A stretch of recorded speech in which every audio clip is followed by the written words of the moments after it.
because of the heat, but that's good that you're actually alive. Um, obviously. But yeah, I hope things are going well in Florida. Which part in Florida? I'm wondering north, south, east, west coast, all the way down in the Keys. I used to live in Florida myself. I'm still waiting for my absentee mail-in ballot, so we'll see if that gets to me. Ah, nice. You're in a nice area. Oh, but damn if it sucks. Yeah, yeah. Florida's a very interesting state. Oh wow, is it ever? Wow, is it ever? Yeah. Yeah, they have some very, very interesting issues and challenges with whistleblowers and firing them in Florida. Uh, uh, very odd state. I remember learning about the fact that there is a particular slow nuclear leak. So they had to warn people that some of the alligators were actually starting to get a bit radioactive.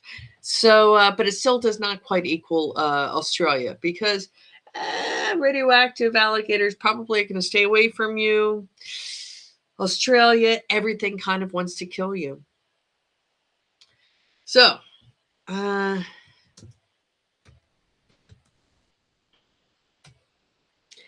and how are you with Rift Walker? How are you doing this fine evening and or day wherever you might be?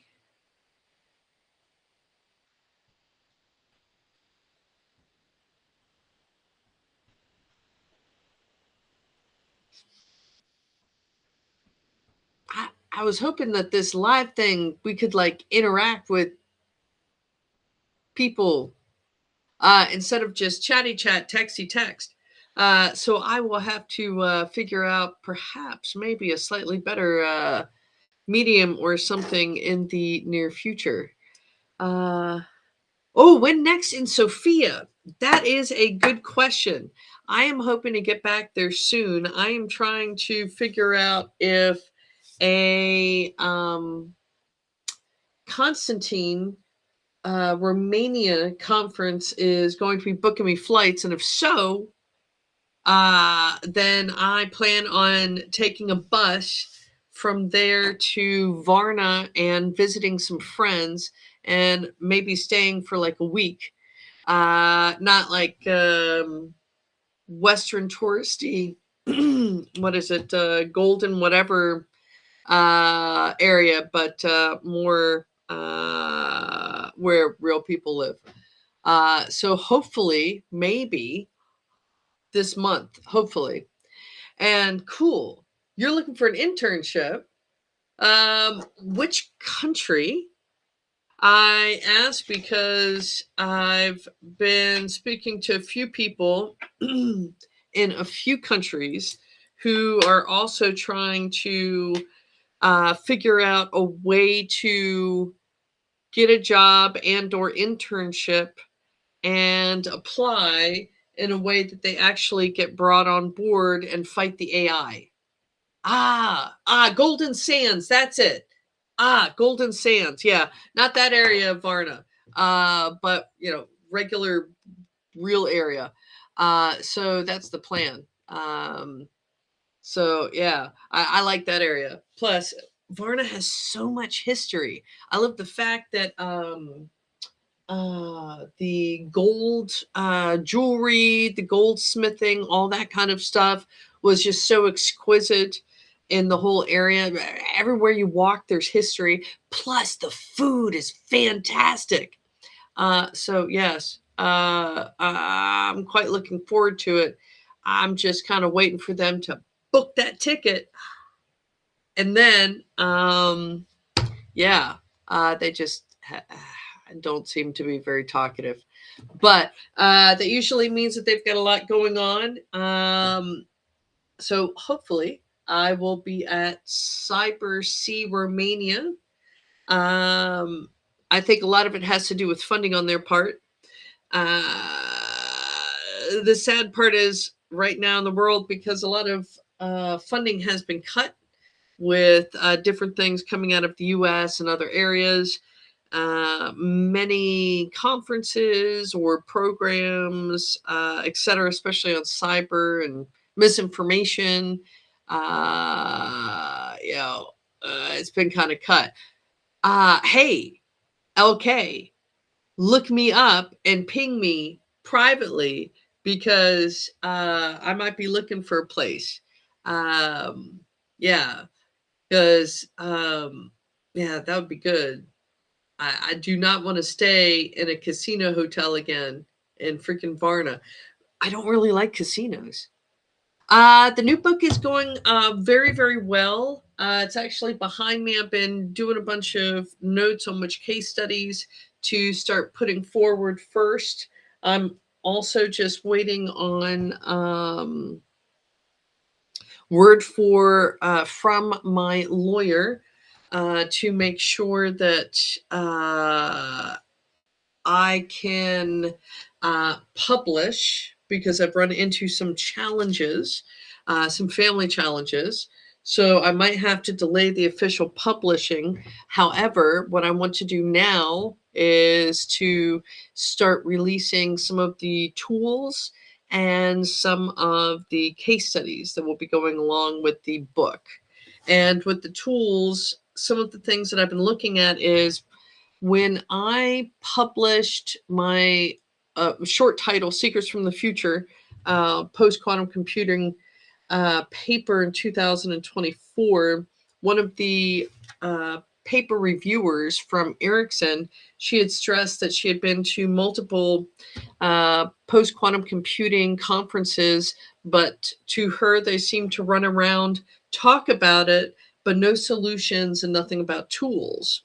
And in my original academic article, I inserted, I think, 6 or 7 different areas where you could insert and or develop tools in hopes that, naive hopes that the European Union, for example, with their Horizon program or other programs would go ahead and start funding that.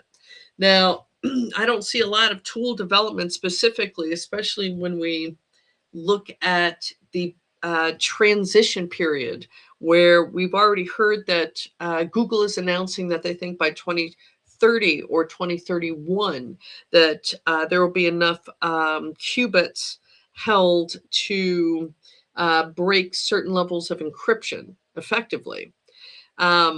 So I've already started crafting some preliminary tools and simple scripting to get the ball rolling, basically trying to identify the and some scoring mechanisms, trying to identify the types of data you have, because not all data needs to be super encrypted with the newest and greatest stuff. And also then looking at what post-quantum computing resistant algorithms happen to be available for those particular ciphers, or excuse me, algorithms that you might need, like for HTTPS or what have you. Now, we've already seen that even applications like Signal have already started moving towards that and are incorporating some of the 4 finalists from NIST from the USA for the post-quantum resistant algorithms.